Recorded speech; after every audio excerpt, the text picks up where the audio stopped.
Hello, my name is Katerina, and I welcome you to Living with the Seasons, an inquiry and a way of going into the resonance of the season to tune into the emotions of the earth, and every time recognize the resonance going on outside in nature and in ourselves, calling our true nature and the processes that want to be generated within us.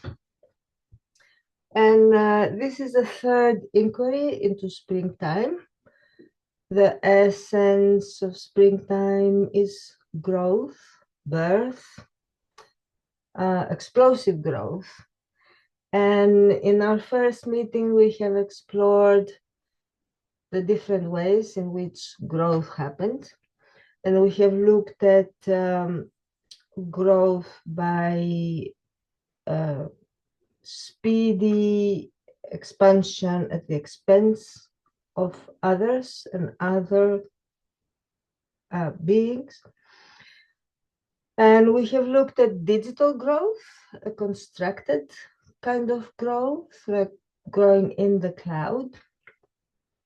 And we have looked at growth out of a feeling of lack and survival, of like grow in territory and in a kind of safety that involves danger.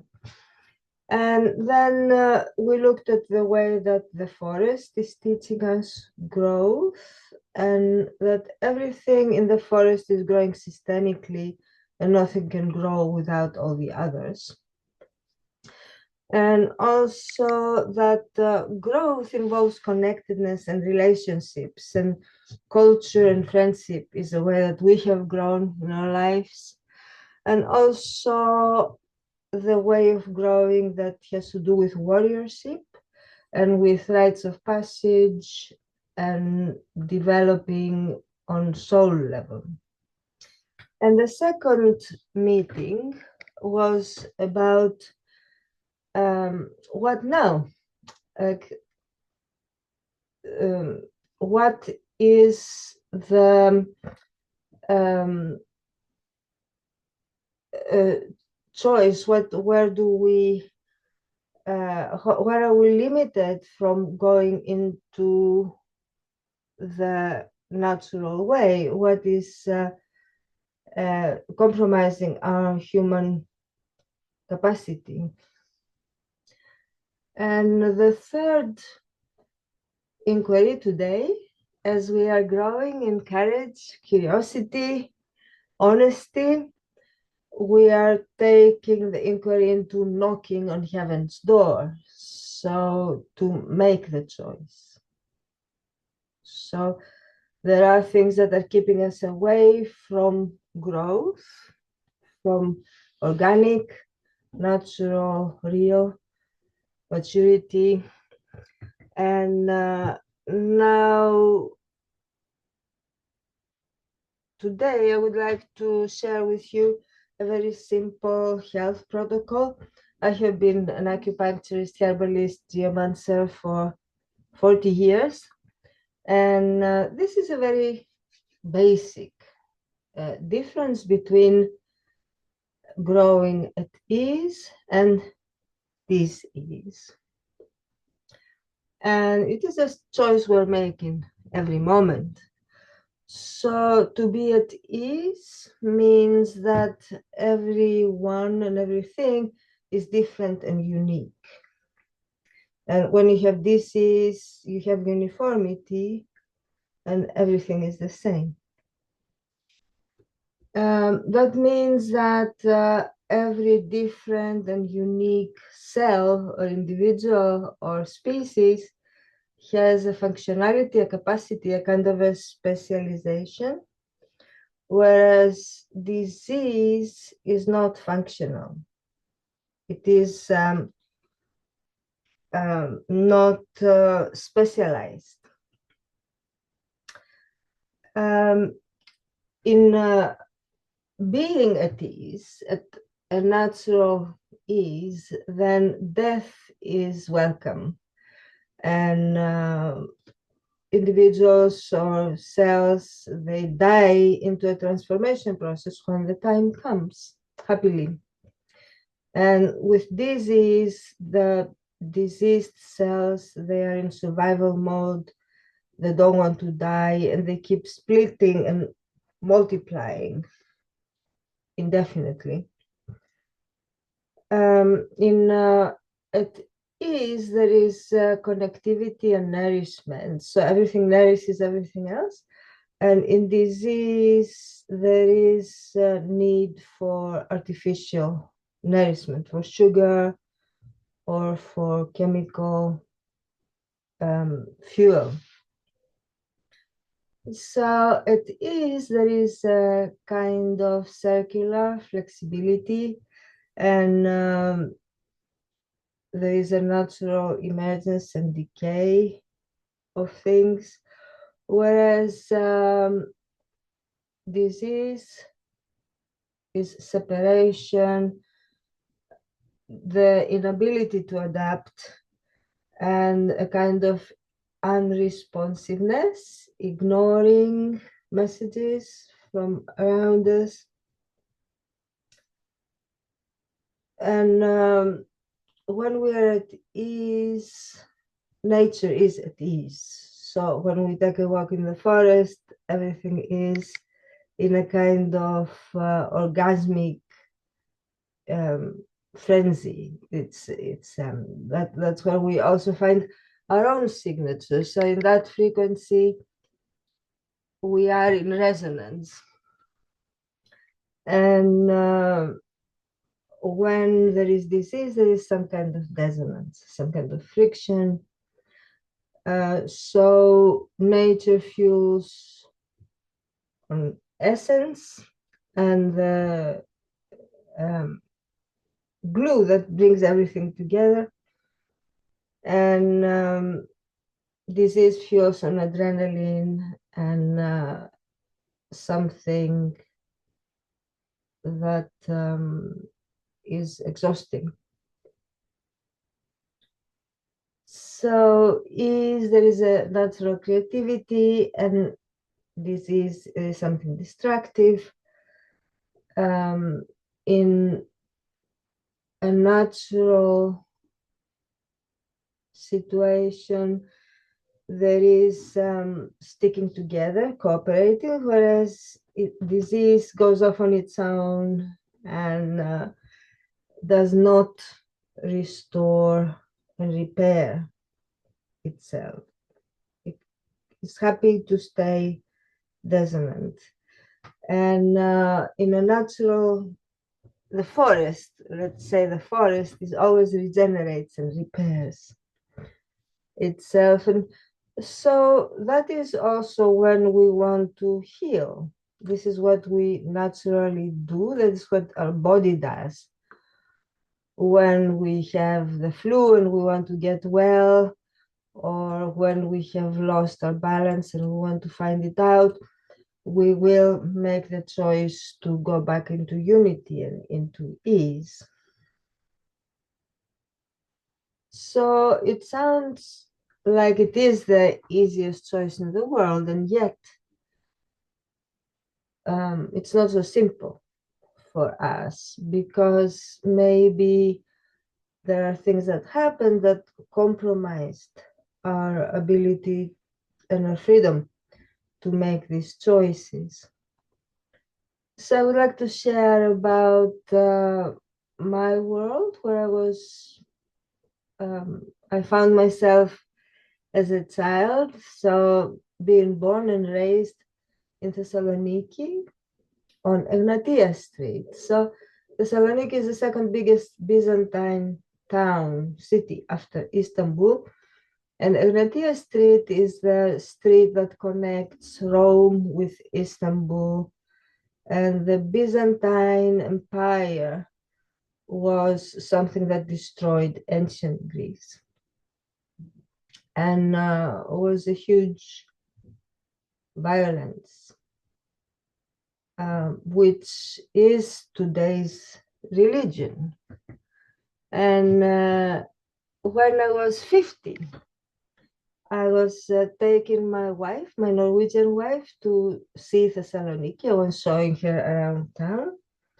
And that's when I discovered that the city saint, Saint Demetrius, was a Roman general.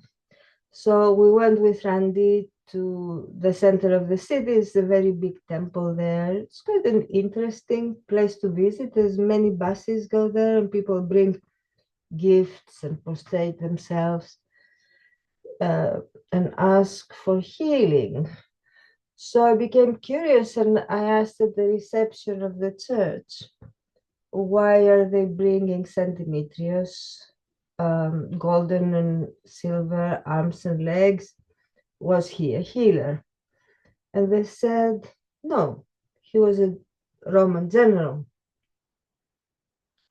I said, huh? Uh, why are we worshiping a Roman general? And the people said, because we are Roman. And I said to Randy, that's really news for me. I didn't know I was Roman, and I didn't know that I'm worshiping a Roman general. And what made me wait for 50 years to ask that question, who is this guy we're worshiping?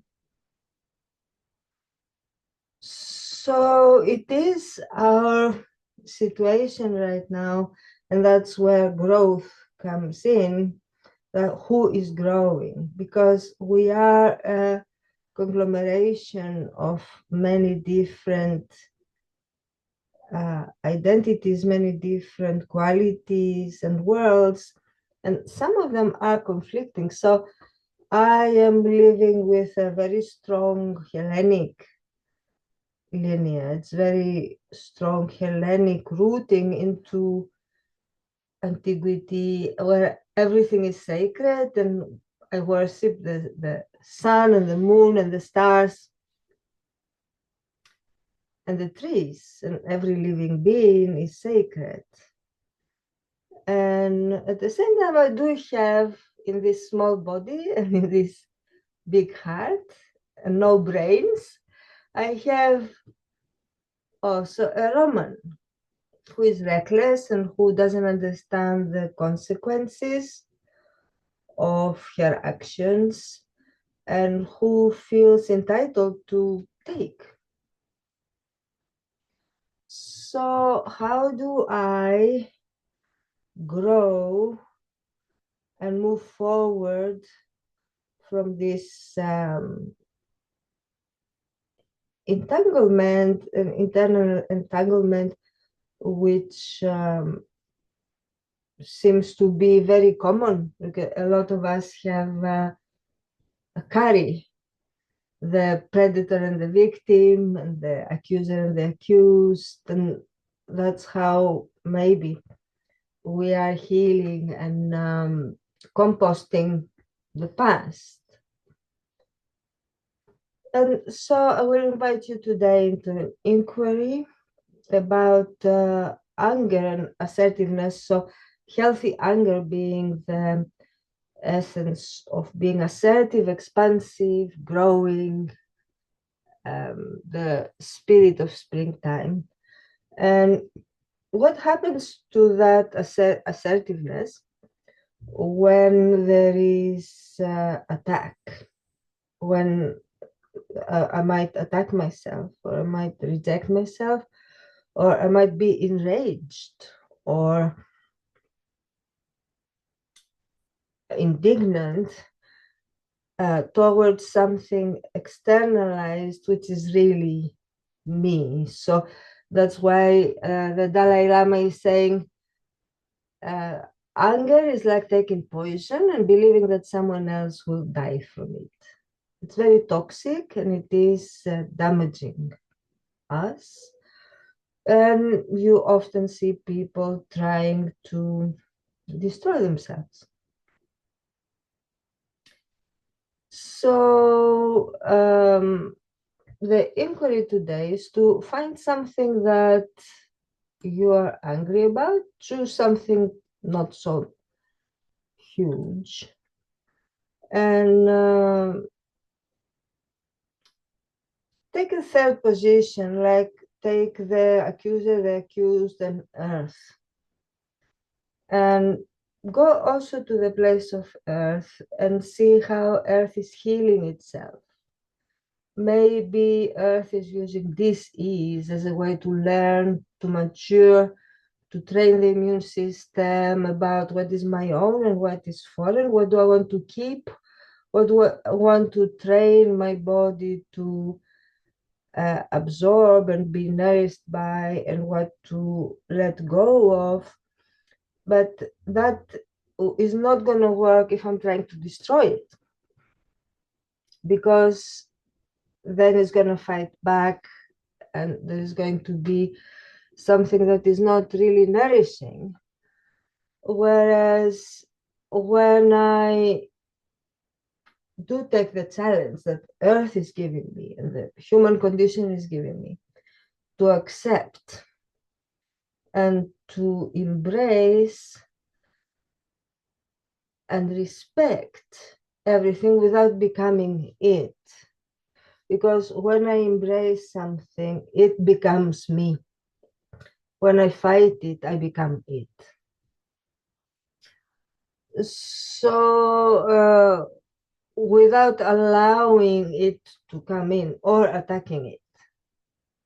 So to absorb it, to learn, to change, to grow from it. So this is how the forest repairs itself and regenerates. So I invite you into this inquiry. If you have the luxury of human companionship, then you can have one or two still witnesses. If you have the luxury of non-human companionship, then you can let the stillness be your witness. And then we all have one of these two luxuries. So I wish you much success in your inquiry, and you can keep moving through the different positions: forest, earth,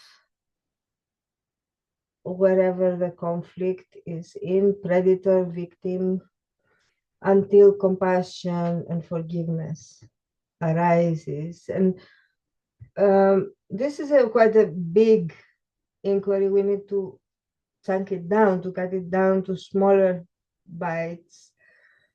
And yet at first it needs to be done in this way, so that we can forgive everything as if it is us.